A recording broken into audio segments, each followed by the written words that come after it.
And I now give the floor to the permanent observer of the Observer State of Palestine.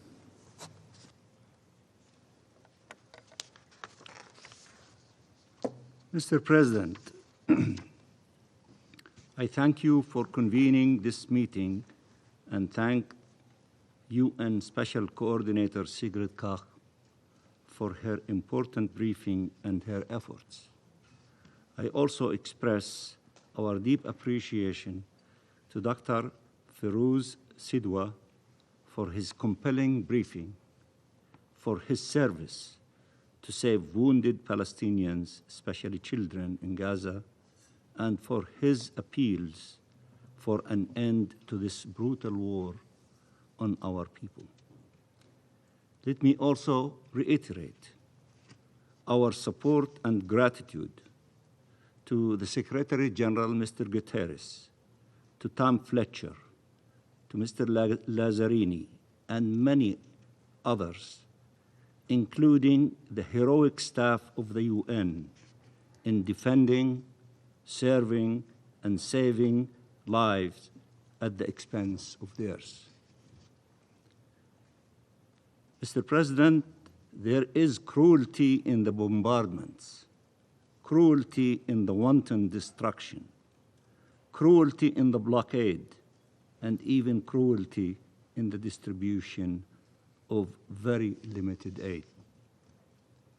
We will be asked, how can you complain about food finally being delivered after having complained about starvation and famine?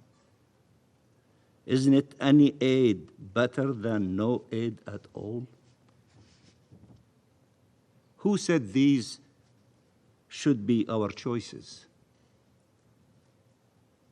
The doomed fate of our people. A full blockade against an entire civilian population, including 1 million children, depriving them of food, water, medicine, shelter, or a system of aid that is degrading, discriminatory, limited to food and limited in quantity, and which aims at the forcible displacement of the population and at facilitating the unlawful seizing of land. Do you know how we know this is the objective? Israeli officials are openly telling the world that this is their intention. Statement after statement, threat after threat. After seeing starvation used as a weapon of war, now we see aid being used as a weapon of war. Should we remain silent because the alternative is worse? Or should we stand up for the humanity of Palestinians, of all civilians in any situation of armed conflict? The images of hungry, desperate people storming out of the cages they were forced into in order to get aid is gut-wrenching and heartbreaking. These are people, human beings, deprived of water, food, medicine for so long and hanging to life by a thread. This is outraging the Palestinian people, all of them, including me. It is outrageous to see this situation and still you are not acting. How much more do you want? Israel wants to appear as allowing aid in, while continuing to make sure life cannot actually be sustained in Gaza. If Israel wanted aid in, it would open the crossings and allow humanitarian aid to enter immediately and fully, in coordination with the UN, including UNRWA, which proved during the ceasefire its ability to deliver aid to all those in need throughout the Gaza Strip. The UN plan with its proven capacity on the ground, remains the only viable plan to deliver aid in line with the humanitarian obligations and principles, and it has all necessary safeguards if that is the true concern. But the true concern is how to get rid of the Palestinians by killing them, starving them, and destroying Gaza so they have no choice but to leave if they want to live. In his speech yesterday, Netanyahu said two truths. The first is a Freudian slip, and I quote, "When you try to target civilians, you invariably hit civilians." End of quotation. And indeed, Israel has been hitting civilians. The second truth is, and I quote, "You always demonize before you annihilate." Let me repeat it. You always demonize before you annihilate. End of quotation. He was saying that as a historical lesson for all. What did he say about Gaza? And I quote, "This is the war of good against evil, the beginning of a determined war that is being waged on the battlefield. It is being waged against the human animals," that's us, "against the monsters," that's us, "that attacked us with hideous brutality 20 months ago, and we will defeat them and annihilate them. They will not remain. They will not remain." End of quotation. He repeated yesterday, and I quote, "This is a war of civilization against barbarism." End of quotation. We have to ask, is it civilized to bomb indiscriminately, to commit daily massacres, to kill entire families, to destroy all the requirements of life and survival for over 2 million people, including 1 million children? Is it civilized to blockade and to starve a people? If this is civilized, what is barbarism then? Is it civilized to bomb schools, serving as shelters for displaced civilians?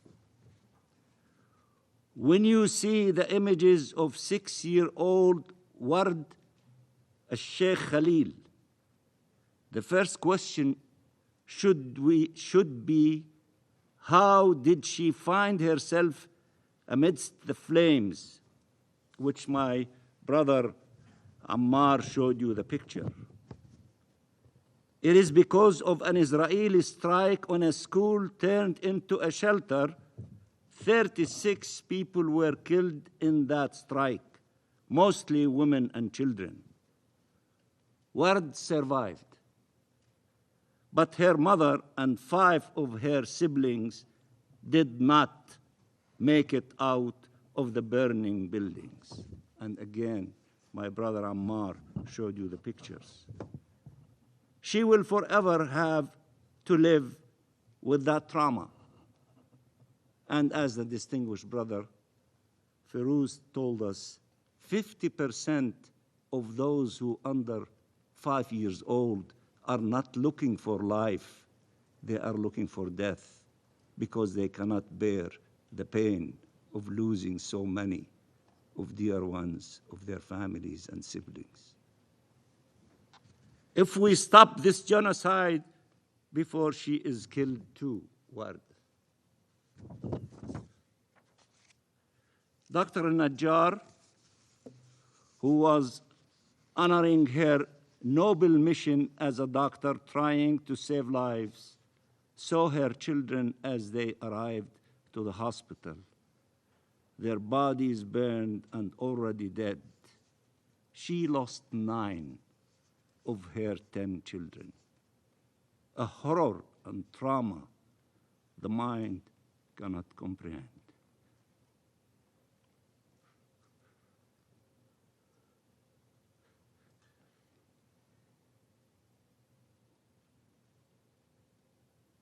The heart cannot withstand.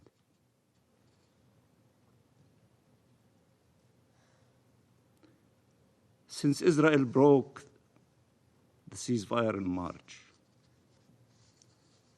over 1,300 Palestinian children have been killed, and around 4,000 have been injured.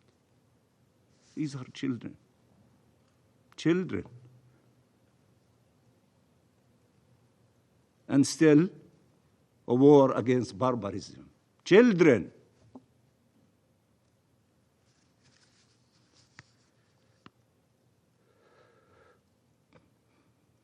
Dozens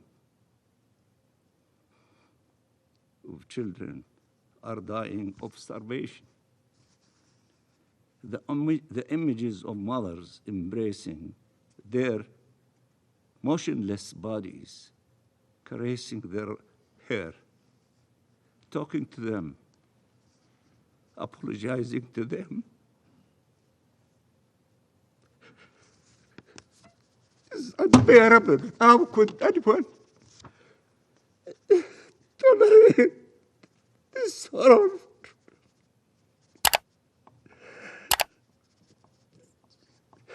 Excuse me, Mr. President. I have grandchildren. I know what they mean to their families.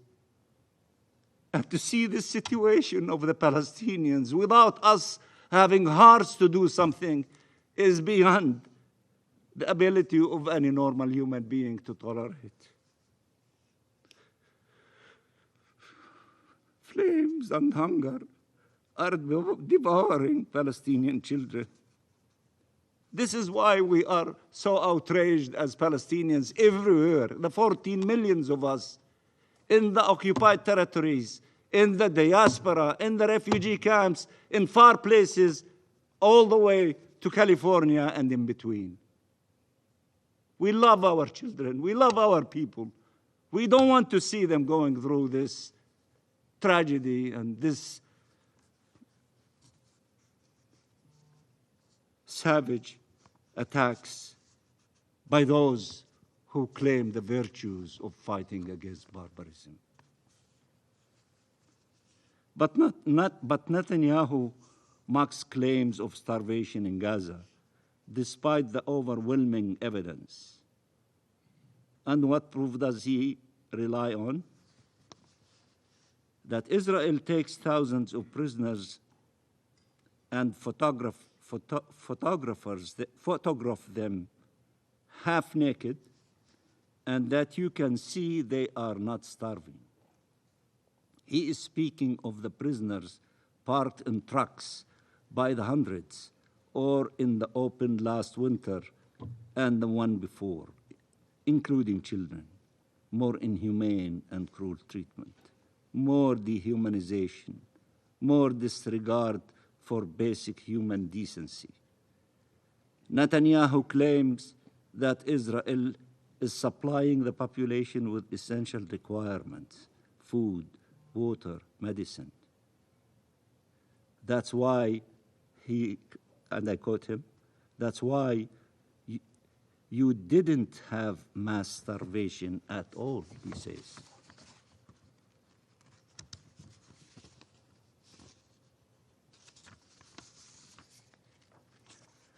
This is the same Netanyahu that decided to impose the total blockade that the people in Gaza endured over the last 10 weeks, deliberately denying them water, food, medicine, and shelter. This is the same Netanyahu who congratulated Smotrich, who, after the decision of allowing some aid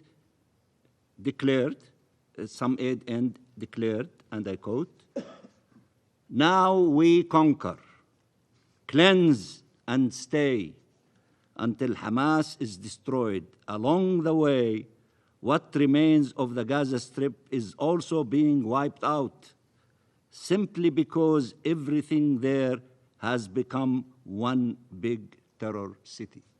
End of quotation. The same Smotrich who spoke of the expansion of Israel's border on all fronts,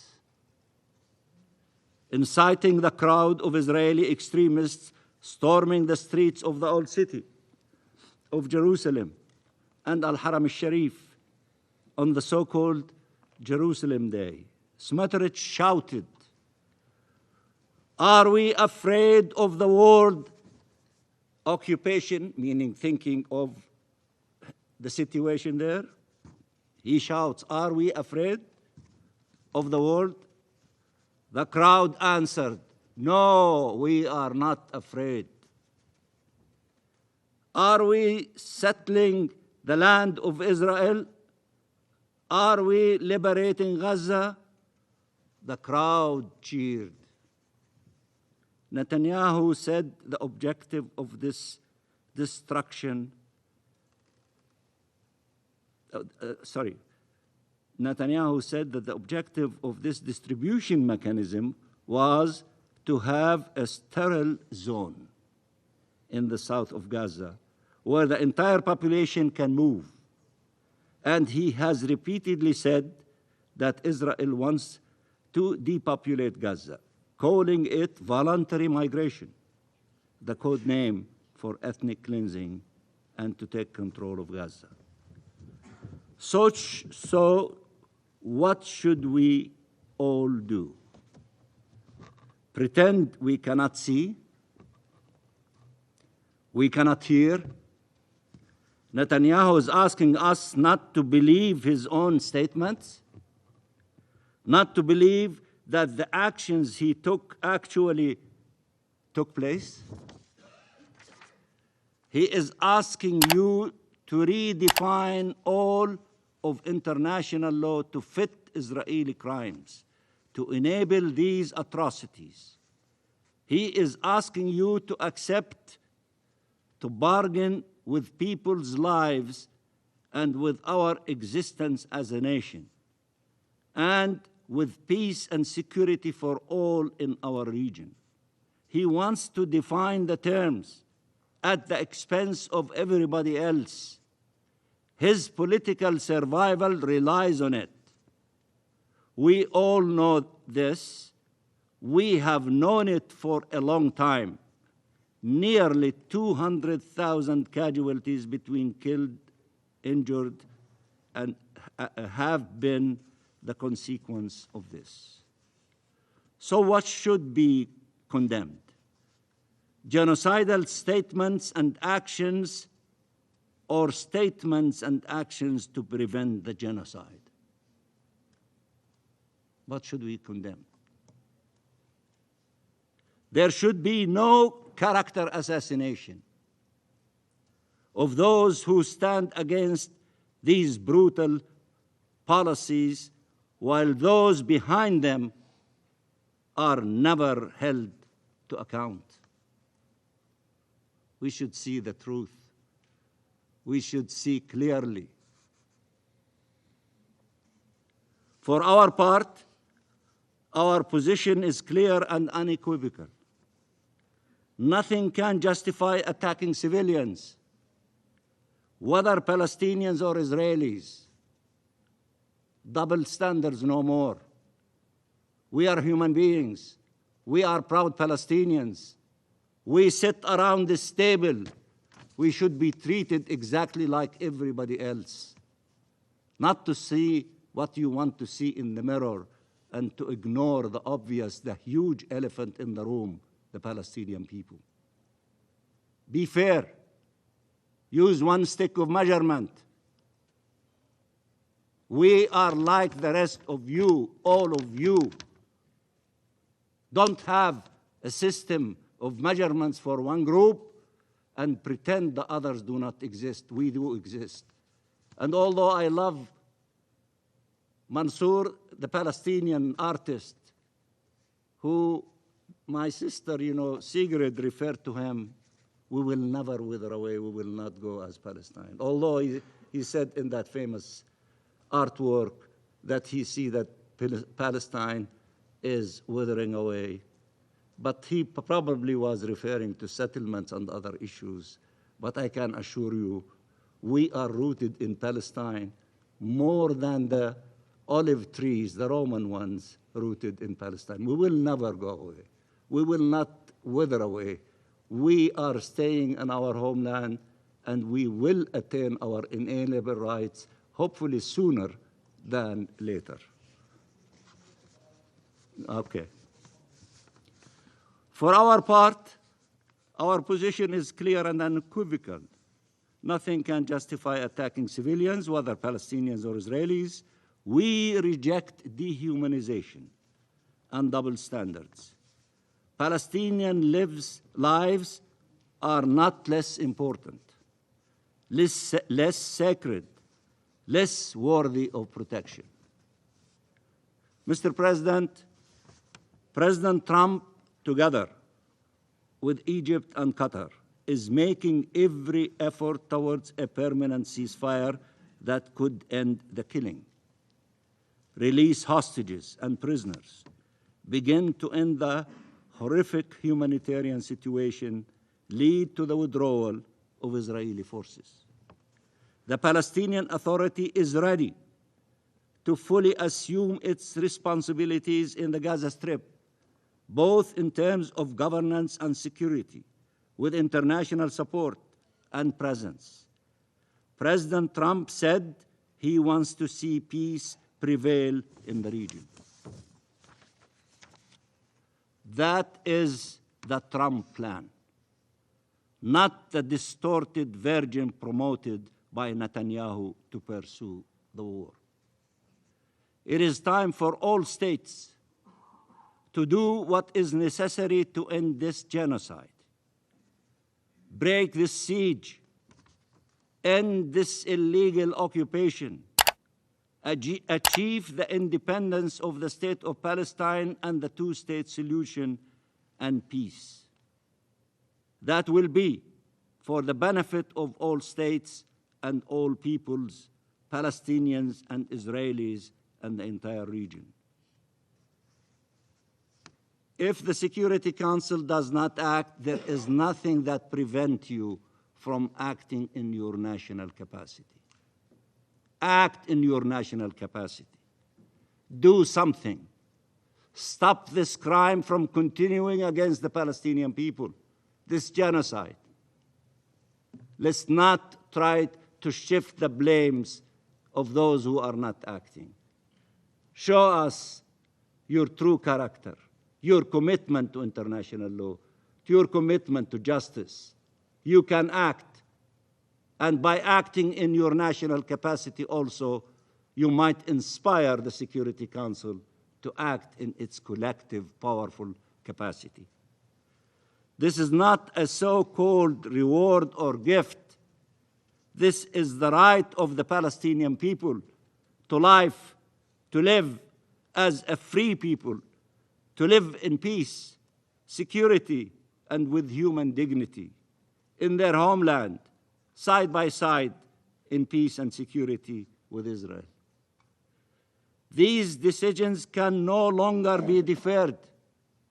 States must act within these halls at the national level, collectively, and at the upcoming international conference in June.